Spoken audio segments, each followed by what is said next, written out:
In relation to Jung, visions, and Tolkien's Catholicism, among the collection of letters that can be found from Tolkien, there are instances where he was in contact with priests who were a part of the Catholic order, the Society of Jesus, otherwise known as the Jesuits.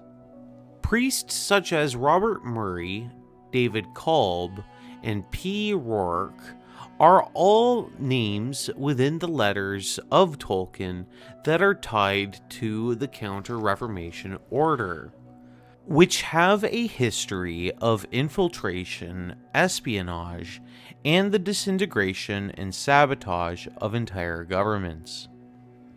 The society was founded in 1540 by a man named Ignatius Loyola, who started his life as a mercenary but had later become a Catholic mystic after a near fatal and painful injury during combat.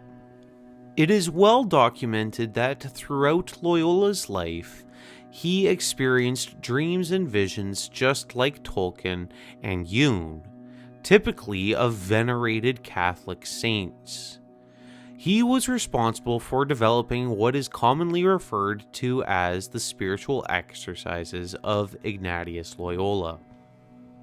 Figures such as H.P. Blavatsky, Satanist, occultist, and founder of the Theosophical Society, have accused the Jesuits of practicing sorcery. As she says, the Jesuits have practiced not only occultism, but black magic in its worst form, more than any other body of men, and to it they owe in large measure their power and influence, which really makes a person wonder.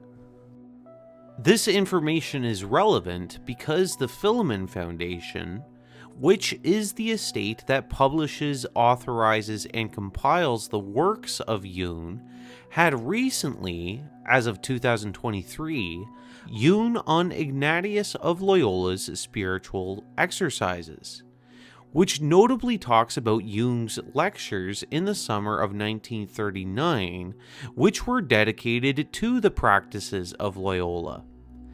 The editor of the book was Martin Liebscher, who had this to say about the exercises in relation to Jung and his quotations, active imagination.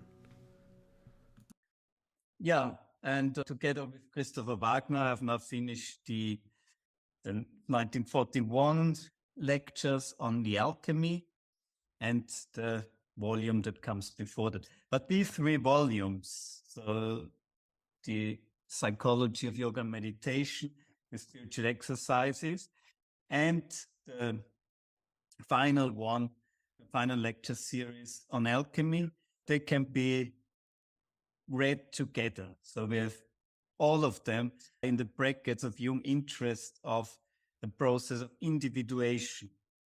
And it compares the psychological process of individuation and the practice of active imagination with Eastern meditative practices and traditions, with the exercises,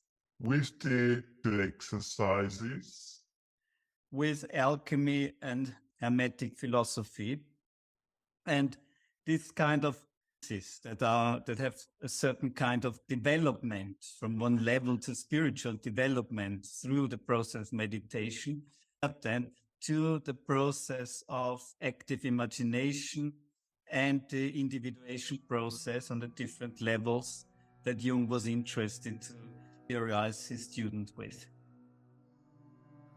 How is it that Jung was able to come to such dark and evil visions by adopting what is the spiritual exercises? It is often promoted by Catholics as a method to help discern spirits. But what if a person who reads the Bible would be able to discern that these practices are not a part of God's Word? What then?